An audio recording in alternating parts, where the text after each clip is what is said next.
Director A Harsha, hits and flops, all movies list. 1 Geleya 2007లో release అయింది, super hit, Kannada. 2 Birugaali 2009లో release అయింది, యావరేజ్, కన్నడ. 3 చింగారి 2012లో రిలీజ్ అయింది, సూపర్ హిట్, కన్నడ. 4 బజరంగి 2013లో రిలీజ్ అయింది, బ్లాక్ బస్టర్, కన్నడ. 5 వజ్రకాయ 2015లో రిలీజ్ అయింది, హిట్, కన్నడ మూవీ. 6 జై మారుతి 800 2016లో రిలీజ్ అయింది, హిట్. 7 అంజనీ పుత్ర 2017లో రిలీజ్ అయింది, super hit. 8 Seetharama Kalyana, average, 2019లో రిలీజ్ అయింది.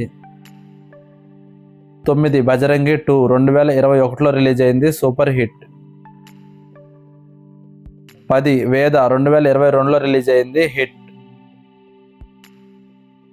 11 భీమా కమింగ్ సూన్